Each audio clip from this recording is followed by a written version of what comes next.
Starved in a convent while the nuns ate at her table, a Lakota chief set a plate for her. There is a way a man stops eating, and no one notices for weeks. Not the body keeps going.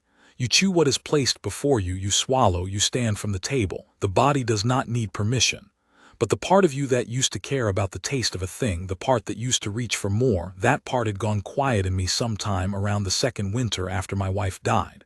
I could not have told you the exact day. It went the way a fire goes when you stop feeding it.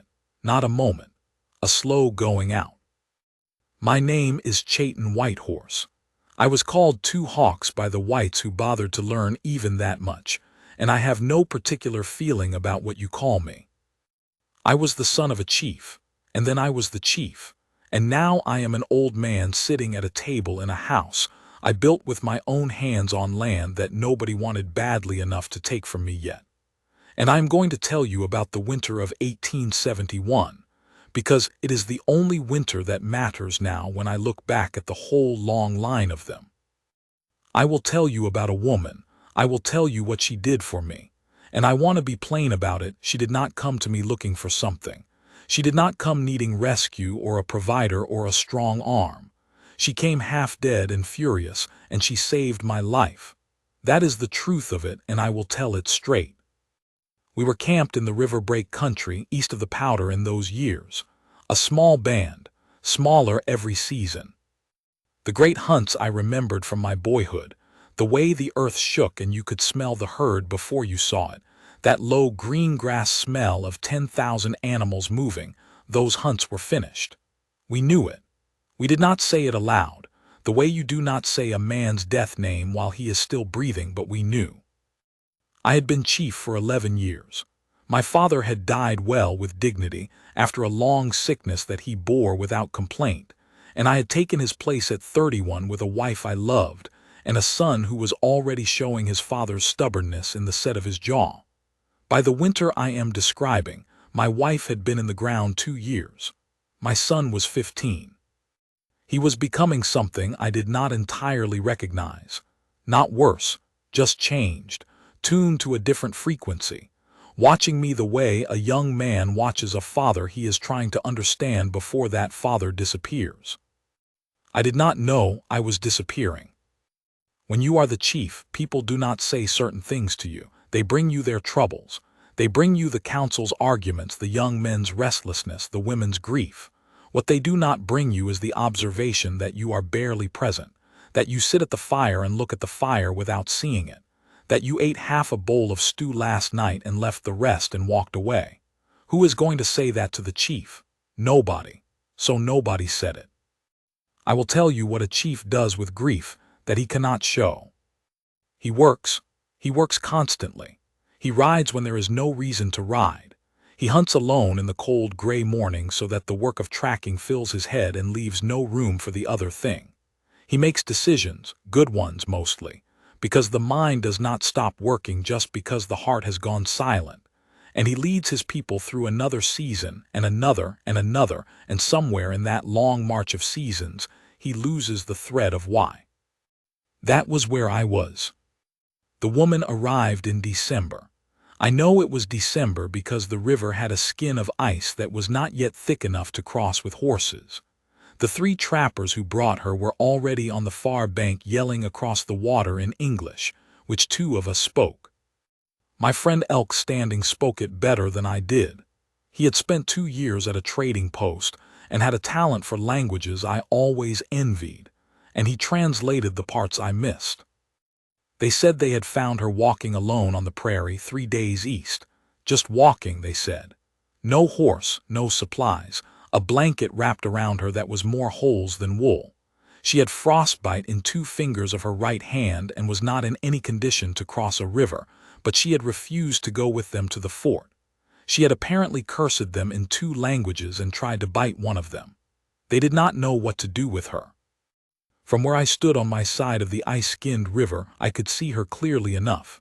She was not tall. She was wrapped in that ruined blanket, and she stood apart from the 3 trappers with a kind of studied distance, as if she were not sure they weren't planning something. She had black hair, wet and loose over her shoulders. French-looking, elk-standing said, but he meant the mixed blood of the river country, the Métis people, the ones the missionaries had taken particular interest in collecting. She was maybe 25. Hard to say. Her face had the particular blankness of a person who has learned not to let anything show. I called across the water. I asked in English if she wanted to cross. She looked at me for a long time, then she said yes. One of the trappers said something about her being difficult.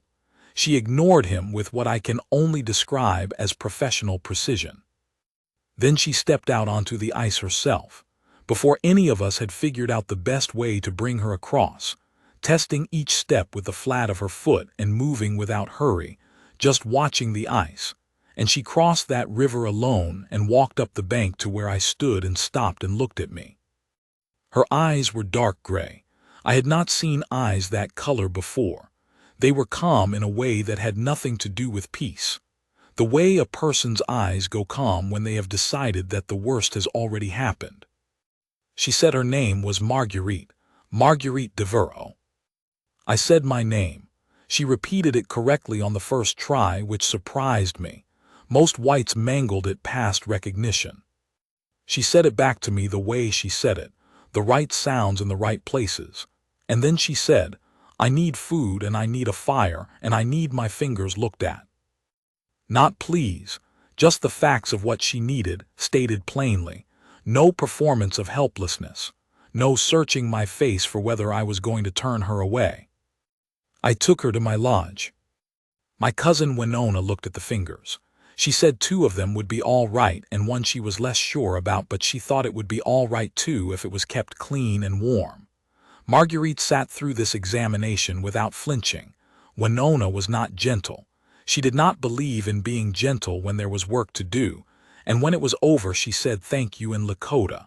Not perfect Lakota, but recognizable. We fed her, she ate. Not the way a starving person eats, gulping, grateful, forgetting manners. She ate carefully, like someone who has learned not to show hunger. Bite by bite, steady. She ate everything in the bowl and then she looked at the empty bowl for a moment and then she looked up and said, plainly, may I have more? I gave her more.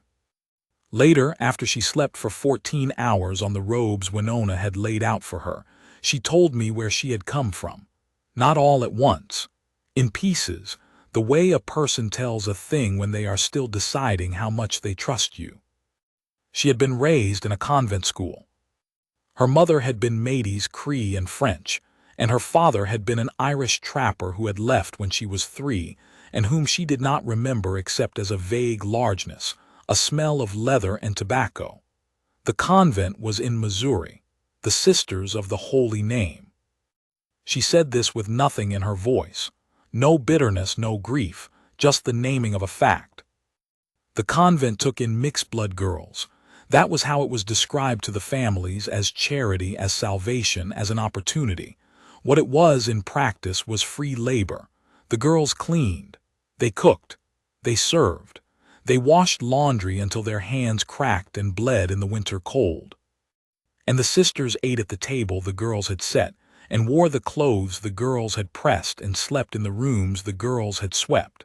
And the girls ate what was left, which was sometimes enough and sometimes was not. She told me this and her voice was still flat, but her hands, she had wrapped them around her tin cup of broth and her knuckles were white. I said, how long were you there? She said 14 years. I sat with that for a moment. She looked at me and she said, I left in September. I have been walking since October. Walking where? I asked. She thought about that. She said, away. I understood that. I had known people who were walking away from something without having figured out yet what they were walking toward. It is a particular kind of walking. You know the direction only by what is behind you. I will tell you something about myself in those weeks before she came. My son Lakota had come to me the week before, in the way young men come to their fathers when they have decided to say a thing they have been carrying for a while. He sat down at the fire and he was quiet for long enough that I knew it was serious. Then he said, Father, are you sick? I said no. He said, because you don't eat, you don't sleep. You're here but you're not here.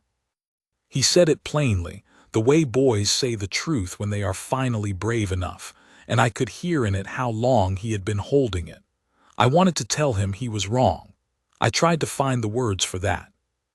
But I looked at my hands in the firelight and I could not find them, because he wasn't wrong. I said, I'm tired. He said, I know, but tired is not the same as what this is. He was 15 years old and he was right, and I did not know what to do with that. So I said nothing else, and he sat there with me for a while in the silence that was the only honest thing either of us had. That was the week before Marguerite crossed the river. She stayed through the first big storm. I don't think she planned to stay past the first day. She had the manner of a person who does not plan far ahead, who has learned that planning invites disappointment. But the storm came on the second day, the kind of storm that comes off the mountains in December with no warning, white and total and loud, and there was no question of going anywhere. She was useful, that is the word, not in the way a guest tries to be helpful to earn their keep performing usefulness. She was genuinely useful in the way of a person who has worked since she could walk and knows how to look at a situation and see what it needs. She helped Winona with the children when Winona's youngest was sick. She repaired a tear in the lodge cover with stitching that Winona, who was particular about stitching, examined and said nothing critical about, which from Winona was high praise. She took her watch at the fire without being asked. On the third night of the storm, she sat across the fire from me and she said, "You should eat more than that." I looked down at my bowl. I had stopped when the hunger quit, which was about a third of the way through. I said, "It's enough." She said, "It isn't." She said it the way you say something obvious, not a criticism, just a fact being named. I said, "I know what I need." She looked at me for a moment with those gray eyes. Then she said, "Do you?" Not sharp, not unkind. The question was genuine, like she was actually asking. I did not answer her, but I thought about it. She stayed. Not from obligation, not from nowhere else to go, though that was true too. She stayed the way a person stays when they have found a place that does not require them to perform something other than what they are. I have thought about this many times since, and I think that is what it was. She had spent 14 years performing piety and gratitude and docility for women who gave her nothing. She had spent 2 months walking away from that, and she arrived in a place where nobody needed her to be anything except what she was. She was sharp. She had a quality of observation that I came to recognize. She watched people the way a hunter watches country, not aggressively, just taking in information, noticing what was actually happening rather than what was supposed to be happening. She noticed things nobody else mentioned. She noticed, for instance, that my best horse, the gray one I'd had for 6 years and refused to part with, was moving funny on her left front foot. She told me. I looked and she was right, a stone bruise that would have turned into something worse in another week without care. She told me in the same tone she used for everything. Just the information, no performance around it. I started paying attention. There is a thing I want to tell you about grief, and it is this: sometimes it needs a witness. Not a confessor, not a counselor, just someone who will sit in the same room with it without flinching and without trying to fix it. My people had the rituals for this. After my wife died, we had done all the right things. I had mourned correctly, formally, in the ways the tradition required, and I had thought that was enough. But formal mourning is a container for grief, not a cure for it. The grief was still there under the formality, untouched, and because I was the chief, because people brought me their grief and not the other way around, there was no space for it to go.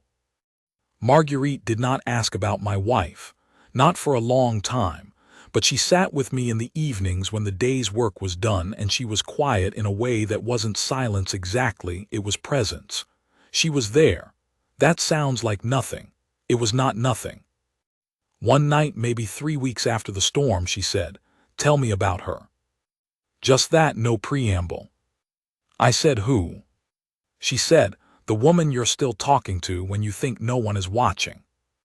I had not known anyone notice that. I didn't say so. After a while I started talking. I told her about my wife, Wackian. I told her about how we had met, and how she had made me wait 2 full seasons before she acknowledged that she had any interest in me, and how I had spent those 2 seasons in a state of distracted misery that my father had found deeply entertaining. I told her how Wackian laughed, which was sudden and a little explosive, and how she was particular about the placement of things inside the lodge, and how she used to say that I was a decent chief but a stubborn husband. I told her how Wackian died, a fever that came on fast and burned too hot to fight, the kind that takes people in days, and how I had sat with her through the last night and held her hand, and she had not been afraid. I talked for a long time. Marguerite listened. She did not say it will get easier. She did not say she is in a better place. She said nothing except at one point sounds like she was someone. I said she was someone. Marguerite said, yes. That was all. But when I came back to myself from the talking, I noticed that I was hungry, really hungry for the first time in months. A clean, simple bodily hunger that wanted answering. I got up and found what was left of the evening meal and I ate it, all of it, and Marguerite watched me do this without comment, and I think she understood exactly what it meant. I want to be careful how I tell the next part. I am not a man who has ever been good at speaking about certain things. The men of my generation were not raised toward that kind of speech. My father could talk all day about the hunt, about strategy, about the movement of people and animals across the land. He could not have told you what he felt about my mother except through action, through the way he defended her, provided for her, built things for her, and I was the same way. Wackian had known this and had not minded it, or had minded it but had understood it as simply the shape of the man she had chosen. Marguerite did not seem to need words. There was a night in January when I was coming back from a long ride. I had ridden out alone, which I still did, though less often now, and the cold was the kind that gets into your teeth and stays there. I came back to the camp after dark and there was lamplight in my lodge and I could smell something cooking from 20 yards away, something with dried buffalo meat and the wild onions Winona kept. And there was, I noticed, a specific and unremarkable quality to the way the lamplight looked coming through the lodge cover. It looked like a place that had someone in it. I had not thought of my lodge as having that quality for 2 years. I stood outside for a moment in the cold just looking at it. I do not know how long, long enough for the cold to remind me it was there, and then I went in. She was mending something by the lamp. She looked up when I came in and said, "Eat before it gets cold." I took off my coat and sat down and she put a bowl in front of me. It was good. I said so. She said, "I know. Winona told me how you make it." We ate together and she told me about something funny one of the children had done that day. I forget what now, something with a dog, and she was not performing cheerfulness. She was just telling me, the way you tell someone about your day when you are easy with them. I thought, I have not been easy with another person in 2 years. The hard part of winter came in February. We lost an elder old Chask who had been failing since autumn. He had been the oldest person in our band, the keeper of certain stories, and his going was a loss that spread through the camp like cold water seeping under a door. There was a council after. There was the question of the spring move, and where, and what the army patrols might do about it. There was a young man named Gall who had been pushing for us to go further north, to join a larger camp, and there were good arguments for that, and the council was long and hard. I came back from the council after midnight, and I was tired in a way that went deeper than the body. The kind of tired that is made of decisions, the weight of having to keep deciding for people who are watching you to see if you know what you are doing. Marguerite was awake. She was sitting up with a small fire still going, not unusual. She slept lightly the way people do who have learned to wake fast in the night. She looked at me and she said nothing, which was exactly right. Sometimes there is nothing useful to say. I sat down and she poured me something, tea. She had gotten into the habit of keeping some kind of herbal tea going in the evenings. She'd gotten the dried plants from Winona, and I held the cup and I was quiet for a while. Then I said, "We are going to be all right. I think we are going to be all right." I had not said that to anyone. I had been carrying the question of whether it was true for a long time without saying it. Saying it out loud was different from thinking it. Saying it out loud was making it a real thing, a thing that could be wrong. She looked at me for a moment and then she said, "I think so too." She said it like she meant it, not to comfort me. She was not a person who said things to comfort. She said it like she had looked at us, at this band, at the way we moved and worked and knew each other, and had arrived at a conclusion. I looked at her, the firelight in her dark hair and her gray eyes and the still, honest way she had of sitting. I said, "Why did you stay?" She was quiet for a moment, not evading, just finding the truth of it. Then she said, "I've been in places where I had nothing. And I've been in places where I had the use of my hands. This is the first place I've been in where I felt like I was actually here." She said, "You don't ask me to pretend." I said, "I don't." She said, "Yes, that is why. I want to tell you about a specific morning. I am going to tell it slowly because I want you to have it exactly right. It was early March. The cold had cracked a little, not broken, but cracked, and the light in the mornings had a different quality, not warm, but longer. You could feel the season thinking about turning. I was up before dawn, as I always was. I had been sleeping better. I noticed this without making a point of it, the way you notice something returning that you had stopped expecting. Sleeping, eating properly. The fog that had been over everything for 2 years had not lifted all at once. It lifted the way the season was turning. Gradually, incrementally, you looked up one morning and realized the light was different. I built the fire up. I was heating water when she came out from the robes, hair undone, wrapped in a blanket against the cold. She was quiet in the mornings until she had been awake for a while, another thing I had come to know. She sat down near the fire and held her hands out to it. After a while she said, "Look at that." I looked where she was looking. The light at the edge of the lodge cover, where the flap wasn't quite closed, was changing. The sky outside was doing what it does in early spring, going through a sequence of colors that it doesn't bother with in high winter. Gray to purple to something almost gold. I went and opened the flap and we looked out at it. Her shoulder was against my arm. I was aware of that the way you are aware of something when it suddenly matters. She said quietly, "I forgot about that." I said, "About what?" She said that the sky does that in the morning. We were never allowed out early enough to see it. We stood there for a while and watched the sky do what it was doing. Then the cold reminded us it was still winter and we went back inside, and I started the breakfast and she sat and watched me do it. Then she said something I was not expecting. She said, "Thank you." I said, "For what?" She said, "For the plate, that first night. You just put a plate in front of me. You didn't make me anything for it."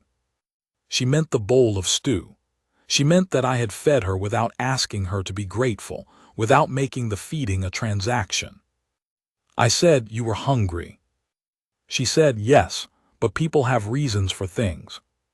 She said, "You didn't have a reason, or you didn't need one."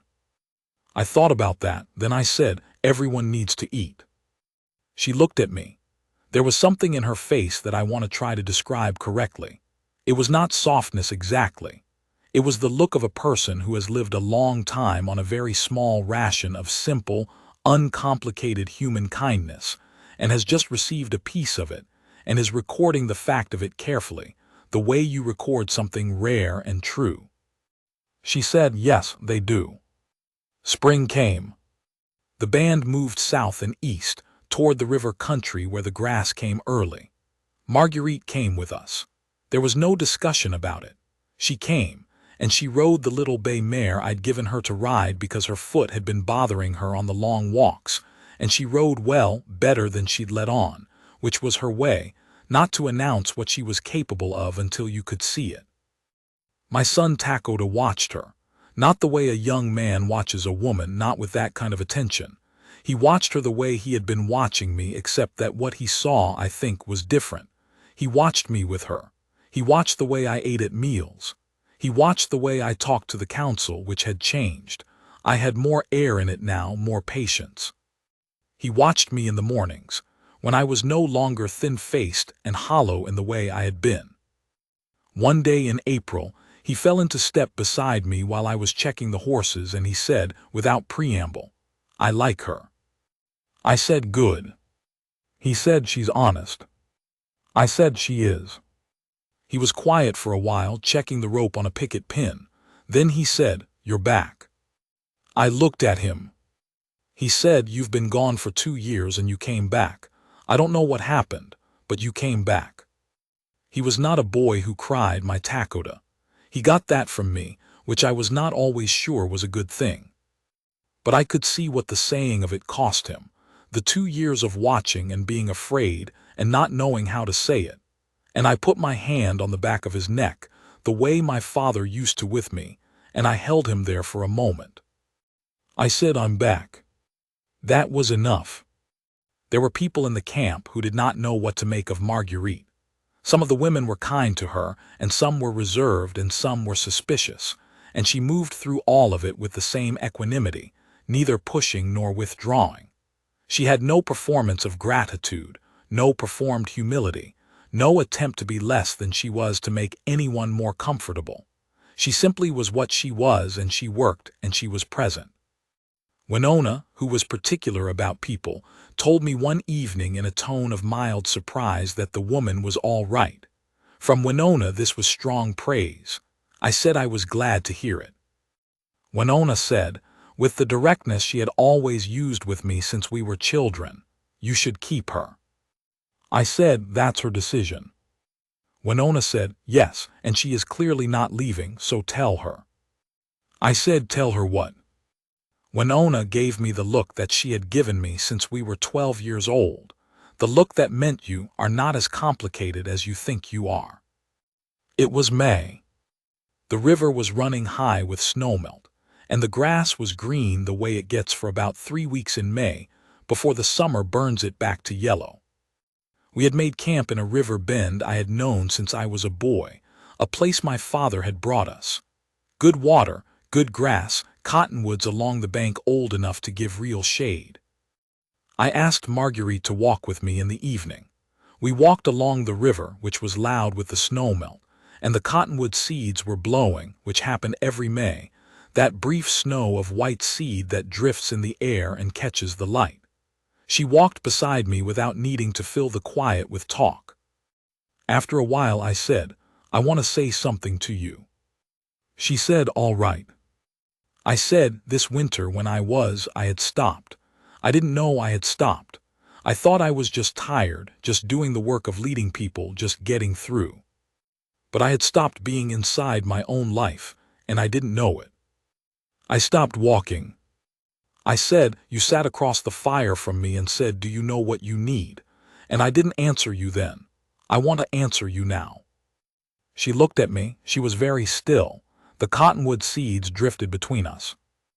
I said, "I know what I need. I needed someone who told me the truth, who didn't need me to be something other than what I was, who sat there with the grief and didn't try to fix it or rush it or perform around it. You did that. You did that, and I don't think you knew you were doing it." She said, "I might have known a little." I said, "All right, then you knew." I said, "I don't know exactly what I'm asking. I know you came here walking away from something, and I don't want to be something you are caught in when you want to keep moving. But if you are staying, I want you to know that I see you. I see what you did for yourself, leaving that place, walking across all that cold country alone. And I see what you did for me by being here, and I want to be." I stopped finding the word. She said quietly, "A reason to stay." I said, "Yes." The river was very loud. The seeds were in her hair. She looked at me for a long moment with those gray eyes that had been calm since the day I met her, in the way of someone who has decided the worst has already happened. And then something in them changed. Not softness still, but something opening. She said I wasn't going to leave. She said I was already staying.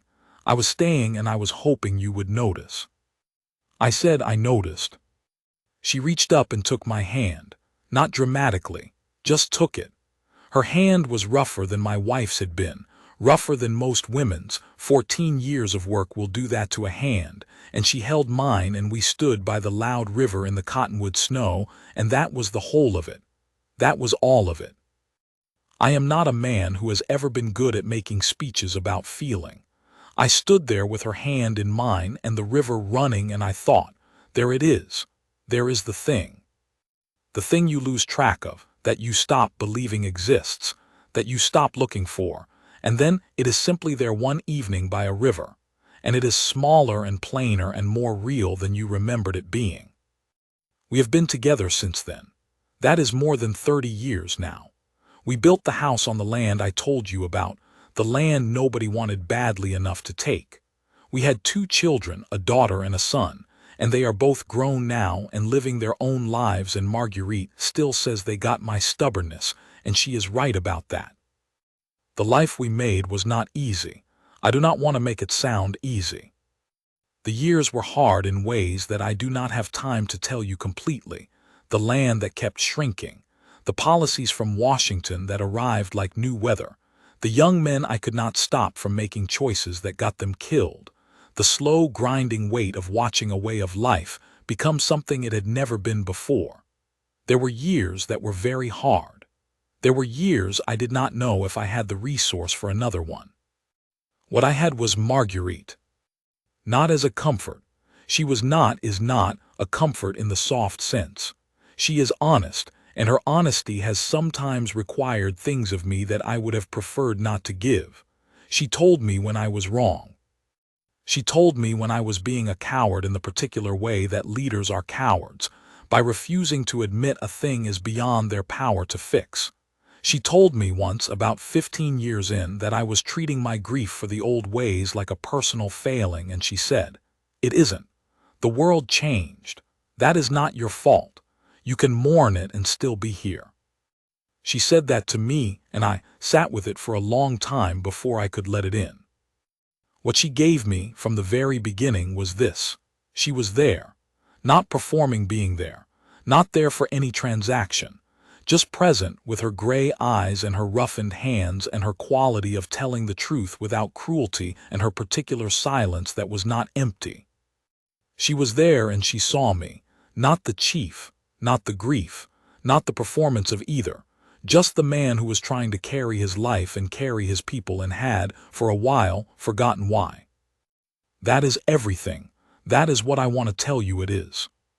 Last winter she got sick. Not dangerously. A chest sickness that settled in and was stubborn about leaving. She was in bed for 2 weeks and she hated it, hated being still, hated being tended to instead of tending, and she was not what you would call a graceful patient. She was irritable and particular about things, and she sent me to the supply town twice for things she later decided she didn't need after all. I didn't mind. I want to be plain about that. I sat beside her bed and read to her. She had taught me English reading properly, years ago.